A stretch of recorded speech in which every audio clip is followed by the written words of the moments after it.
Okay, so I think we are good to go, right? Should I start? Yes. Okay. Today we will be looking about research methodology, unit number third, that is research design.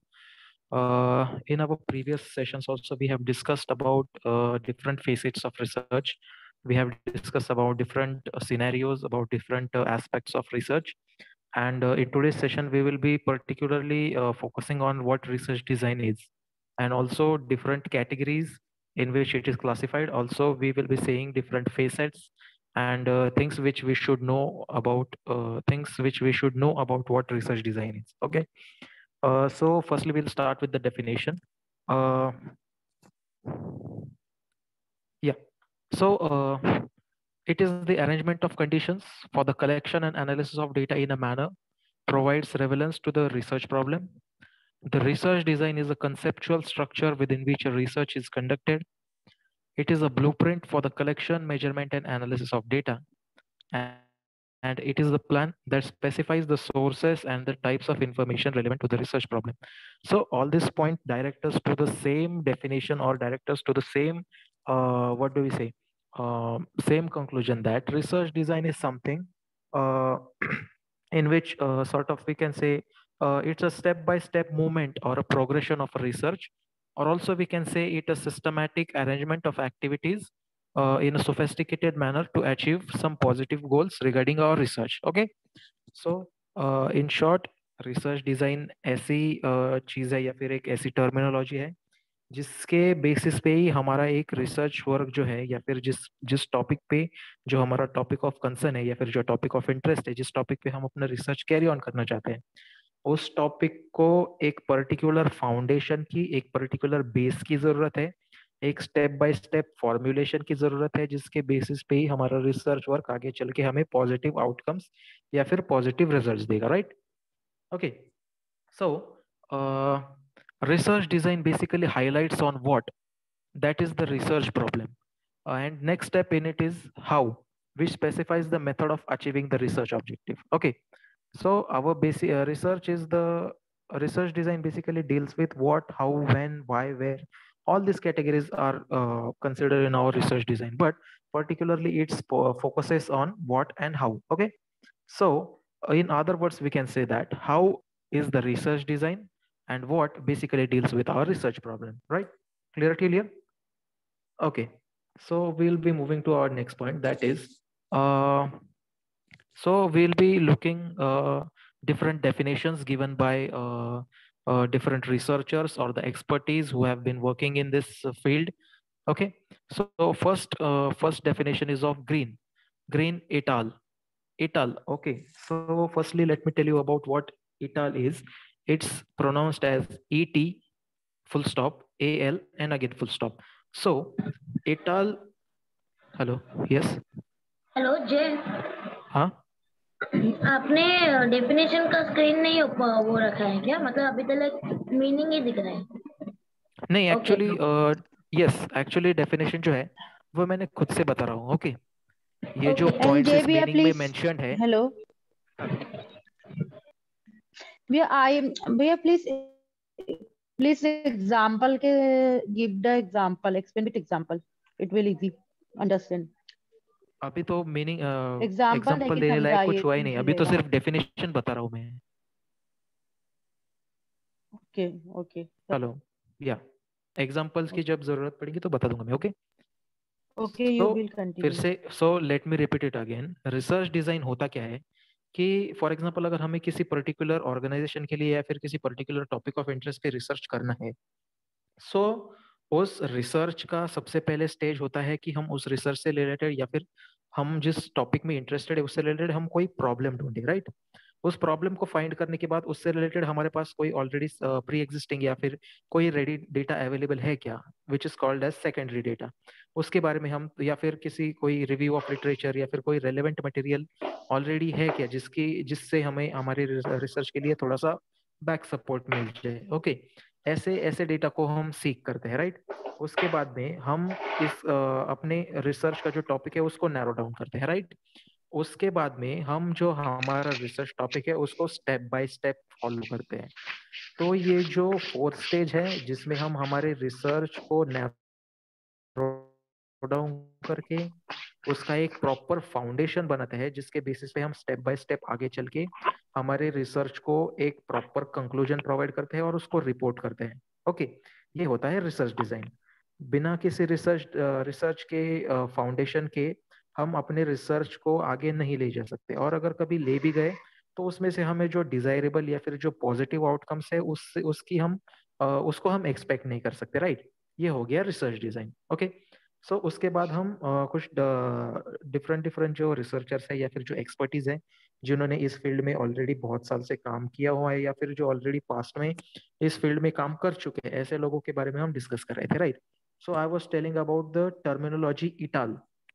So et al actually होता क्या है, जब हमारा research paper complete हो जाता है और उसके बाद में हम लास्ट में हमारे व्हाट डू वी से कंक्लूसिव पार्ट में हम जब हमारे रेफरेंसेस के बारे में इंफॉर्मेशन लिखते रहते हैं, राइट।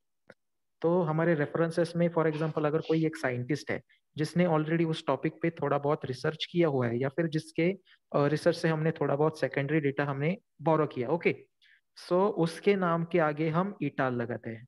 ओके, ये हो गया एक कंडीशन।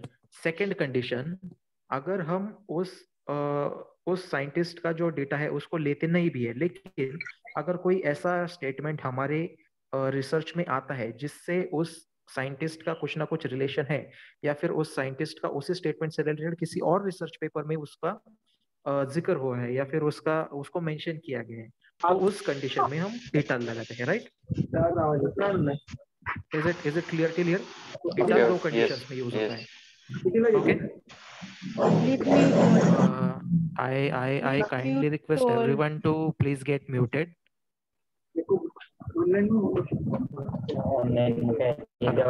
म्यूट जय म्यूट। Just a minute. जय भैया प्लीज म्यूट ऑल कर दो।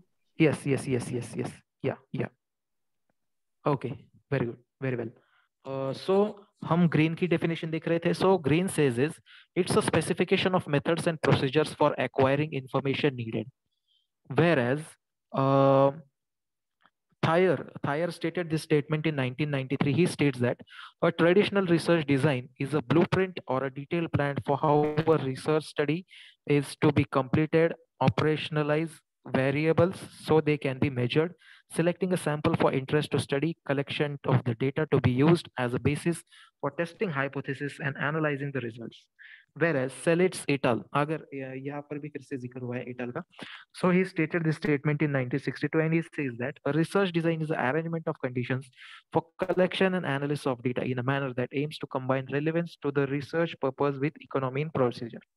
Okay, so इन सभी डेफिनेशंस को या इन सभी रिसर्चर्स की डेफिनेशन को अगर हम कंबाइन करें तो उसमें से हमें एक ही आउटकम मिलता है कि रिसर्च डिजाइन एक ऐसा फाउंडेशन होना चाहिए हमारे रिसर्च को जिसके बेसिस पे हमारा रिसर्च जो है वो फर्मली स्टैंड करे और उसको रिपोर्ट करने के बाद भी वो इतना फ्लेक्सिबल हो, इतना एक्सेसिबल हो कि जो इंसान हमारे रिसर्च से उसका मतलब कुछ लेना देना नहीं है या फिर वो हमारे व्हाट डू वी से हमारे रिसर्च के फेवर में काम नहीं भी करता है, फिर भी उसको वो इतना इजीली अंडरस्टैंड होना चाहिए। हम उसको क्या समझाना चाहते हैं कि मतलब उसको उसको सारी कंसेप्ट एकदम एकदम एकदम क्रिस्टल क्लियर तरीके से उसको समझ में आए, right.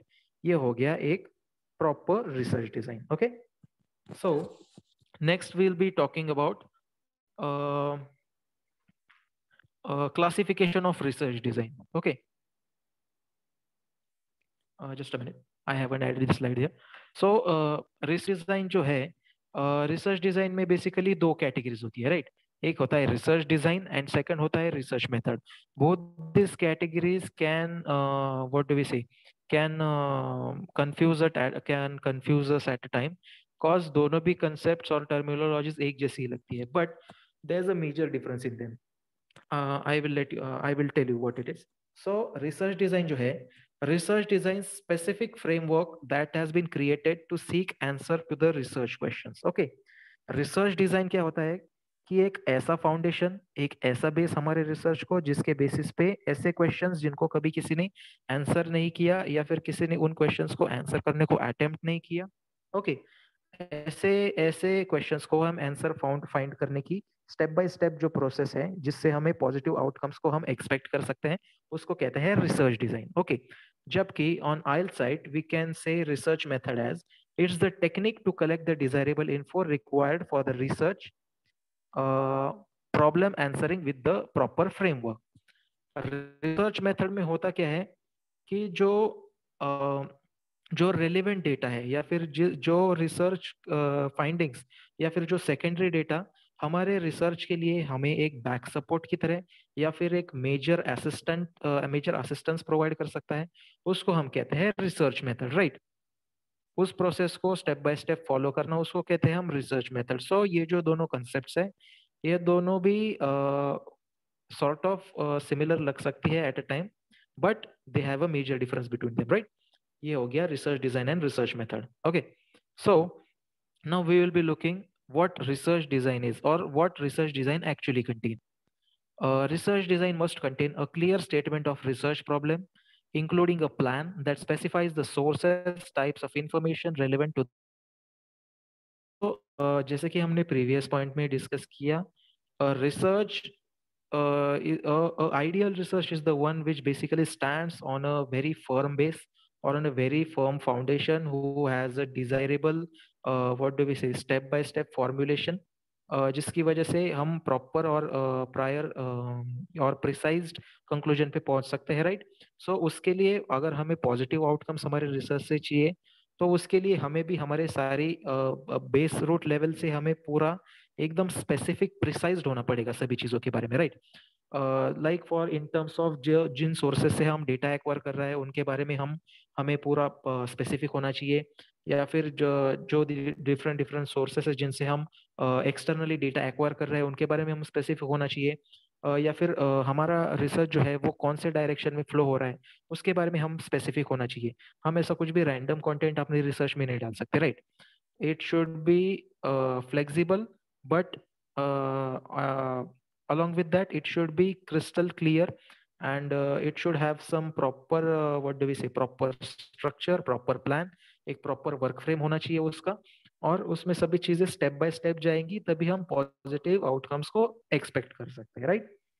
So next point is procedures and techniques or strategies specifying the approach to be used for the gathering data. Yes, अगर हम जब हम हमारे रिसर्च के लिए डेटा गैदर कर रहे होते हैं उसके बारे में उस डेटा को एक्वायर करते वक्त भी हमें बहुत स्पेसिफिक बहुत प्रिसाइज्ड होना चाहिए, और हम कुछ भी ऐसा we can't end up putting a many random data in our research, right. So we have to be very much precise about that. Next is the population need to be studied. Okay, so this point basically want to convey to us is that कि जो for example अभी देखो we can't consider or we can't apply our entire research on whole population. Okay, so हम किसी particular पूरे एक population पे या किसी एक कंट्री की जो पॉपुलेशन है उस पे हम अपना रिसर्च को व्हाट डू वी से उसके लिए अप्लाई नहीं कर सकते। उसमें सी बात ऐसी है कि उसमें हो सकता है कि डिफरेंट लोगों की थिंकिंग एबिलिटी अलग हो, उन लोगों के मतलब वो लोग डिफरेंट डिफरेंट एट्रीब्यूट्स में या फिर डिफरेंट डिफरेंट क्वालिटीज में उनमें वेरिएशन आ सकता है, राइट। सो उनमें से कुछ लोगों की मेंटेलिटी चेंज हो सकती है, उन लोगों का बिहेवियर डिफरेंट हो सकता है, उन लोगों का एज अ रिस्पोंडेंट के तौर पे हमें रिस्पॉन्ड करना उनका डिफरेंट डिफरेंट हो सकता है, right. So what we do is कि ऐसे सभी लोगों में से हम कुछ ऐसे रिप्रेजेंटेटिव्स को चूज करते हैं जो इन लोगों को रिप्रेजेंट करते हैं, और इस पूरे क्लस्टर पे ही हम अपना पूरा रिसर्च कैरी ऑन करते हैं, राइट। और जब इस पूरे एक क्लस्टर में से हमें कुछ आउटकम्स मिलते हैं वो जब पूरे ऑथेंटिकेटेड है और जब उनको वैलिडेट किया जा सकता है, ये चीज हमें ध्यान में आती है, उसके बाद ही हम उस फाइंडिंग को पूरे पॉपुलेशन को अप्लाई कर सकते हैं, राइट। सो ये हो गया the population need to be studied. So ये जो क्लस्टर हम चूज करते हैं इसको भी हमें बहुत प्रिसाइजली इसको स्टडी करना चाहिए। आई नो कि ये एक्चुअली एक बहुत टाइम कंज्यूमिंग प्रोसेस है, बट कितना भी टाइम चला जाए हमें हमारे रिसर्च में बिल्कुल भी कुछ ऐसा रैंडम सा कुछ डालना नहीं, right. We should be very much precise, we should be very much exact. Next is in choosing a research design time and cost budget should be considered. Obviously अगर कोई ऐसा रिसर्च है जिसकी शुरुआत हम ग्रास रूट लेवल से base root level से कर रहे हैं तो इस केस में हमारा नॉलेज, हमारा टाइम, हमारा मनी हमारे रिसोर्सेस, ये सभी चीजें तो ऑब्वियसली खर्च होनी है, राइट? क्योंकि as we are what do we say, as we are commencing our research right from the base root level, all these things will be, what do we say, we need to, मतलब इन सब का एक proper planning होना चाहिए हमारे इसमें, right? हम किसी भी रिसर्च डेटा को ऐसे ही, व्हाट डू वी से, किसी भी रिसर्च को हम ऐसे ही उसको कैरी ऑन नहीं कर सकते, क्योंकि उसके पीछे एक प्रॉपर प्लानिंग होना चाहिए since beginning till final report writing तक। हाँ, सभी चीजें प्लान्ड होनी चाहिए। अगर हमारे पास मनी है बट हमारे पास हमारे रिसर्च को देने के लिए टाइम है, फिर भी इस कंडीशन में हमारा रिसर्च वर्क नहीं करेगा, क्योंकि रिसर्च में ये सभी जो फैक्टर्स है, हमारा नॉलेज है, हमारा उस टॉपिक से रिलेटेड इंटरेस्ट है, या फिर हमारी इकोनॉमिकल सोर्सेस है, या फिर हमारा क्या बोलते हैं उसको, हमारा टाइम है, ये सारी चीजें एक दूसरे से एज अ चेन, एज एक दूसरे से कोरिलेट करती है, ठीक है? ये सभी चीजें एक साथ होंगी तभी हम एक प्रॉपर सोफिस्टिकेटेड रिसर्च तैयार कर पाएंगे, राइट? सो ये हो गया, this all attribute should be covered in a ideal research design, right? So उसके बाद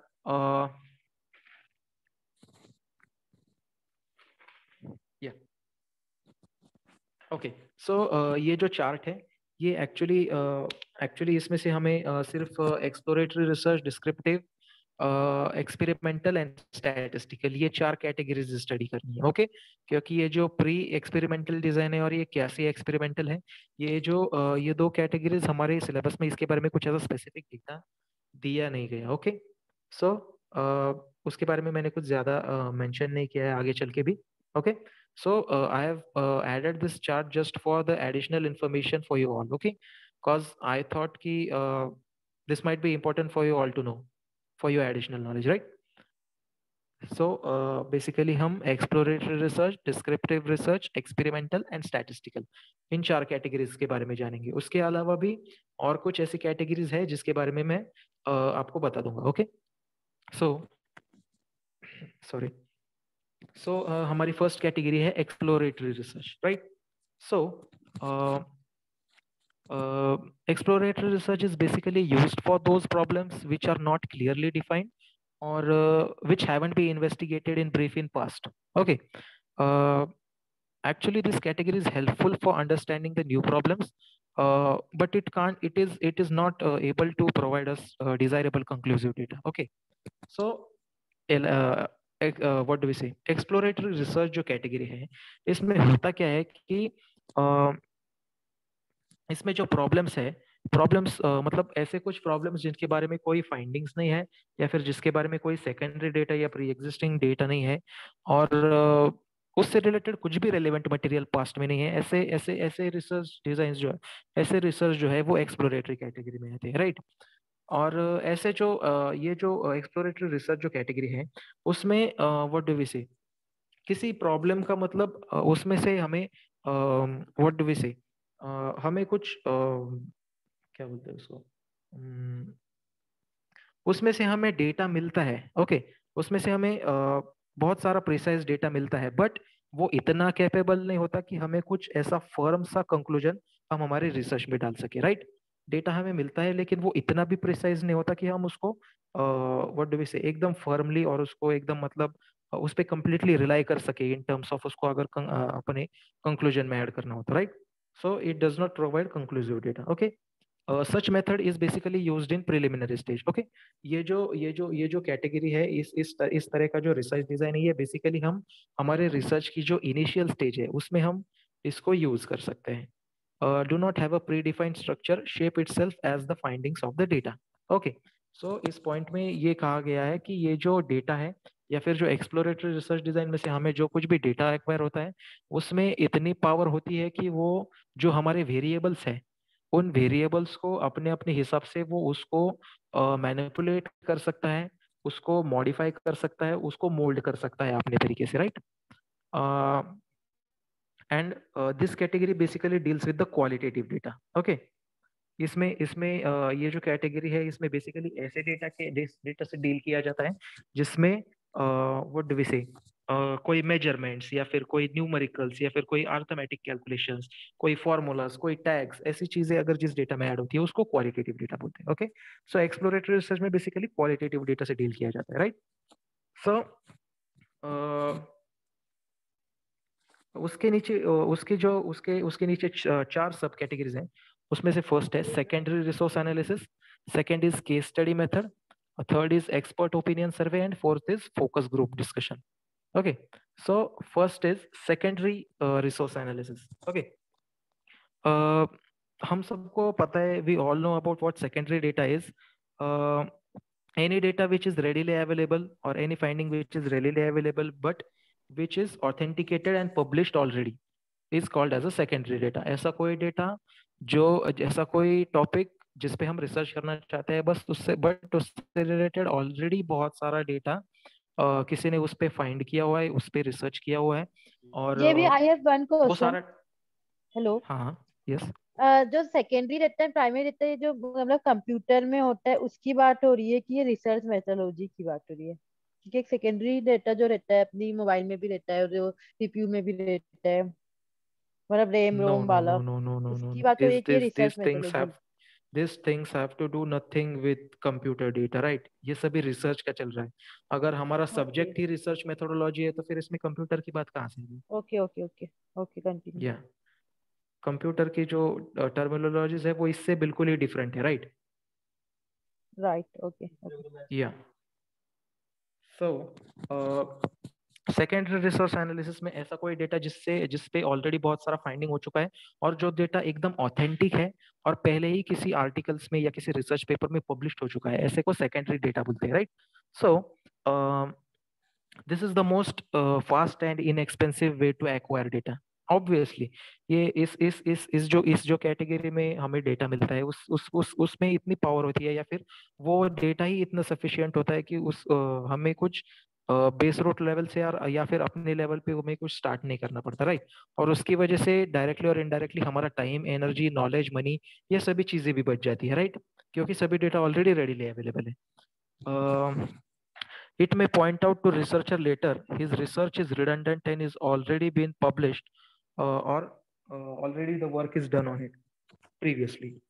So ये जो पॉइंट है ये सॉर्ट ऑफ एक तरह का इस कैटेगरी का डीमेरिट है। ओके, ये जो पॉइंट है इस कैटेगरी का सॉर्ट ऑफ इसका एक डिसएडवांटेज है कि फॉर एग्जांपल अभी देखो, मैंने कोई एक रिसर्च स्टार्ट किया, मैंने उस पे ऑलरेडी बहुत सारा 2-3 महीने तक उसमें बहुत सारा अपना टाइम, अपना एनर्जी, अपना नॉलेज इन्वेस्ट किया उसमें बहुत सारा, और मैंने उससे रिलेटेड पहले कोई सेकेंडरी डेटा के बारे में उसके बारे में मैंने कुछ सुना भी नहीं था और उसके बारे में मैंने कुछ फाइंड भी नहीं किया था। मैंने जस्ट अपने तरीके से उसको स्टार्ट कर दिया and gradually after a duration of 2 to 3 months I realise that कि इससे रिलेटेड ऑलरेडी बहुत सारा रिसर्च इस टॉपिक पे हो चुका है।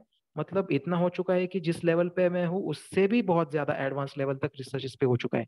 ओके, सो उस स्टेज पे I sort of get a feeling of down. Okay, so मतलब उस स्टेज पे मतलब मैं अपने आप को एकदम ऐसा डाउन फील करता हूँ या फिर मुझे अपनी गलती रियलाइज होती है कि मैं what do we say I am lagging a way behind this research, right. So ये हो गया, ये इस पॉइंट को हम सॉर्ट ऑफ एक इस कैटेगरी का डिसएडवांटेज कंसिडर कर सकते हैं, right? But on the aisle side हम इस कैटेगरी का एक एडवांटेज भी है कि ठीक है, अगर किसी टॉपिक पे ऑलरेडी सेकेंडरी डेटा उसका अवेलेबल है, बट बहुत सी रिसर्चेस में ऐसा होता है कि जो डेटा है वो इतना सफिशिएंट नहीं होता या फिर वो आधा अधूरा छोड़ा हुआ होता है या फिर वो रिसर्च इतना पुराना होता है कि उस वक्त के जो कंडीशंस है या फिर उस वक्त के जो रिसर्चर्स है, सॉरी रिसोर्सेस है, उसके बेसिस पे उस रिसर्चर ने रिसर्च किया होता है, राइट? और जबकि हम उसको हमारा अभी फॉर सॉर्ट ऑफ अभी हमारा मॉडर्न जनरेशन है तो हमारे पास बहुत सारे सोर्सेस है, राइट? अभी हम गूगल सर्च इंजिन्स को रेफर कर सकते हैं, बुक्स को रेफर कर सकते हैं, different different what do we say expertise से बात करके उनसे हम डेटा एक्वायर कर सकते हैं। Like we have what do we say हमारे पास बहुत सारे एसेट्स हैं डेटा एक्वायर करने की। तो इस कैटेगरी में क्या होता है कि अगर कोई ऐसा रिसर्च है जिसपे आधा अधूरा काम हुआ है और हमें उससे रिलेटेड बहुत सारा डेटा अपने लेवल पे मिलता है। ओके, सो ये हमारे लिए एक प्लस पॉइंट हो सकता है, राइट। हम उस रिसर्च को एक नेक्स्ट लेवल पे ले जा सकते हैं, राइट। रिसर्चर के लिए एक बहुत बड़ा बोन, एक Scientists बहुत also बड़ा included. Scientists also what included. Scientists also included, I think. या सो ये हमारा ये रिसर्चर के लिए एक प्लस पॉइंट हो सकता है, राइट। ये हो गया सेकेंडरी रिसोर्स एनालिसिस, ये हो गया एक कैटेगरी। ओके, सब पॉइंट, सॉरी। सेकंड है case study method. So case study के बारे में तो हम ऑलरेडी जानती है। ओके, सो केस स्टडी जो है वो एक्चुअली एक बहुत ही इन डेप्थ और एक बहुत ही फोकस सॉर्ट ऑफ स्टडी है, एक बहुत ही फोकस सॉर्ट ऑफ एनालिसिस है। Okay, case study is the another way to take a exploratory research. It requires in-depth study and is focused on a single unit of analysis. This unit might be a person, employee, customer, an entire organization, or even a country as a whole. Okay, so case study जो होती है वो एक exploratory research से deal करने का एक another तरीका है। और ये जो केस स्टडी होती है उसमें बहुत ही इन डेप्थ और बहुत ही फोकस्ड रहा जाता है। मतलब इसमें जो भी डेटा होता है उसमें कुछ भी ऐसा रैंडम नहीं होता, एकदम सब कुछ प्रिसाइज्ड होता है। और उस इसमें सभी चीजें एक एक सॉर्ट ऑफ एक यूनिट, मतलब व्हाट डू वी से, एक एंटिटी के बेस पे या फिर एक यूनिट के फॉर्म में हम इसको एनालाइज करते हैं, राइट। और ये जो यूनिट है ये यूनिट किसी भी फॉर्म में हो सकता है, लाइक ये किसी भी एक पर्सन के फेवर में हो सकता है, या फिर एक किसी क्लस्टर को या फिर एक पर्टिकुलर किसी कम्युनिटी को रिप्रेजेंट कर सकता है, या फिर ये किसी पर्टिकुलर एम्प्लॉय को हाईलाइट कर सकता है, या फिर ये किसी पर्टिकुलर कस्टमर को या ग्रुप ऑफ कस्टमर को भी ये रिप्रेजेंट कर सकता है, ये किसी पर्टिकुलर ऑर्गेनाइजेशन को, या फिर जो हमारा नेशन है पूरे नेशन को भी एज अ होल, पूरे पॉपुलेशन को भी ये कंसिडर कर सकता है, राइट, रिप्रेजेंट कर सकता है। Okay, so next thing is कि ये जो केस स्टडी है उसमें ये जो केस स्टडी होती है उसमें बेसिकली उसको पोस्ट हॉक कहा जाता है, POSTHOC। पोस्ट हॉक मतलब any data obtained from previous incidents which might have occurred in past. Okay, जो केस स्टडीज में जो डेटा होता है वो इतना प्रिसाइज होता है, और उसको हम व्हाट डू वी से, उसको हम रियल लाइफ से भी हम उसको अपने व्हाट डू वी से उसको कंपेयर कर सकते हैं, या फिर ऐसा कह सकते हैं कि केस स्टडीज ऐसी कैटेगरी है जिसमें कोई एक टॉपिक जो ऑलरेडी हो चुका है और जिससे रिलेटेड बहुत से लोग उसके गवाह रह चुके हैं, या फिर बहुत से लोग उसके व्हाट डू वी से एविडेंस रह चुके हैं, ऐसे कैटेगरी को हम केस स्टडी कहते हैं। वो हमारे रियल लाइफ से मेल खाता है। Okay, case studies is equal to real life examples या फिर real life incidents. Okay, then a scenario is created with combining secondary data and primary data, that is the interviews or discussions with those who have experienced or evidence. So case study में हम अपना data कैसे acquire कर सकते हैं, या फिर एक फर्म केस स्टडी बनाने के लिए हमें क्या क्या करना चाहिए। तो सबसे पहले हम ऐसे लोगों को चूज करेंगे, या फिर हम ऐसे लोगों की सर्च में चलेंगे कि जो उस इंसिडेंट को ऑलरेडी एक्सपीरियंस कर चुके हैं, या फिर अपनी खुली आंखों से उसको एक्सपीरियंस या फिर उसको देख चुके हैं, लाइक राइट, उसको उसका एक सॉर्ट ऑफ एक एविडेंस रह चुके हैं उस चीज का, राइट। फॉर एग्जाम्पल अभी देखो, अगर किसी एक पर्टिकुलर रीजन में एक सडन अर्थक्वेक आता है, ओके, या फिर वॉल्केनो आता है, राइट, सो बहुत सारे लोग उसमें सरवाइव नहीं कर पाते, या उसमें बहुत सारी कैजुअलिटीज होती है, लेकिन उसमें से कुछ लोग ऐसे भी होते हैं जो उस इंसिडेंट को सरवाइव कर जाते हैं, राइट। सो जब ये रिपोर्टर लोग वहाँ की जो सिचुएशन है, मतलब जो पोस्ट सिचुएशन है उस एरिया की, सभी वोल्केनो वगैरह सब कुछ एकदम शांत होने के बाद जो वहाँ की सिचुएशन है उसका एक एनालिसिस, एक मॉनिटरिंग करने के लिए जब ये लोग जाते हैं तो उनको उसके बारे में कुछ पता नहीं चलता, या फिर यहाँ पे क्या हो चुका है ये उनको पता नहीं रहता। बट जो लोग उस हादसे से सरवाइव हो चुके होते हैं वो लोग उन रिपोर्टर्स को पूरी बात या फिर पूरा डेटा या फिर पूरा जो इंसिडेंट का सीक्वेंस है वो उन लोगों को एकदम ब्रीफली बता सकते हैं, राइट। ओके, सो जो ये रियल टाइम एग्जांपल्स है या फिर जो रियल टाइम इंसिडेंट्स है जिनके लोग बहुत सारे एविडेंस रह चुके हैं, ऐसे ही चीजों पे या फिर ऐसे ही टॉपिक्स पे केस स्टडीज बनती है, right? Okay, so moving next, methodology might be structured and might be useful if authenticated and supported by previous primary and secondary data, and can be unstructured too if no data is available. So ये जो case study है ये दोनों form में हो सकती है, either structured भी, आइदर नॉन स्ट्रक्चर्ड भी, या फिर अनस्ट्रक्चर्ड भी। ओके, सो स्ट्रक्चर्ड कब होती है एक केस स्टडी?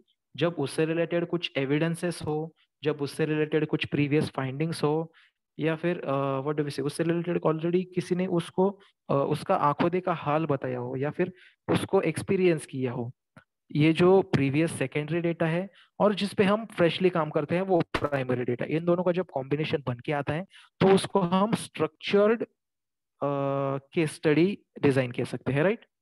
सॉरी, सर्वे कह सकते हैं। जबकि अनस्ट्रक्चर्ड जो होता है उसमें हमारे पास कोई भी प्रीवियस रिसर्च फाइंडिंग्स नहीं होती, हम सब कुछ अपने व्हाट डू वी से हमारे हमारे हमारे लेवल पे उसको स्टार्ट करते हैं, बेस रूट लेवल से, लाइक ये हो गया अनस्ट्रक्चर फॉर्मेट। ओके, सो उसके बाद में आता है एक्सपर्ट ओपिनियन। ओके, सॉरी, एक पॉइंट मेंशन करना रह गया कि ये जो हमारा केस स्टडीज है, केस स्टडीज में हम मैक्सिमम डेटा तभी एक्वायर कर पाएंगे जब हम ऐसे लोगों से जिन्होंने उस इंसिडेंट को एक्सपीरियंस किया है उन लोगों से हम डिस्कस करेंगे या फिर हम उन लोगों को इंटरव्यू करेंगे। ओके, क्योंकि उन लोगों को इंटरव्यू करने के बाद ही हमें हमारा मोस्ट ऑफ डेटा मिल सकता है, राइट? और वो भी प्रिसाइज्ड फॉर्म में। ओके, ये हो गया what do we say case study survey. Next is expert opinion survey. So बहुत सारी केसेस में ऐसा होता है कि कोई कभी कभी कोई ऐसा टॉपिक होता है जिसपे हम रिसर्च करने को लेते हैं, बट हमें बाद में रियलाइज होता है कि इससे रिलेटेड कोई सेकेंडरी डेटा है भी नहीं, और उससे रिलेटेड कुछ भी मतलब कुछ भी ऐसा data which can support our research in any form, ऐसा कोई भी डेटा उससे रिलेटेड है ही नहीं, ना बुक्स में है, ना किसी सर्च इंजिन पे मिल रहा है, ना किसी दूसरे एक्सटर्नल सोर्सेस से। ओके, बट एक व्हाट डू वी से इसमें एक पॉसिबिलिटी आती है इस केस में, लेकिन ऐसा कोई पर्सन है जिसने इस कैटेगरी में ऑलरेडी रिसर्च किया है, भले ही उसने उसको पब्लिश ना किया हो, लेकिन उसने उस पे एटलीस्ट स्टार्ट किया हो या फिर उस पे उसने थोड़ा बहुत रिसर्च किया हो या फिर उसको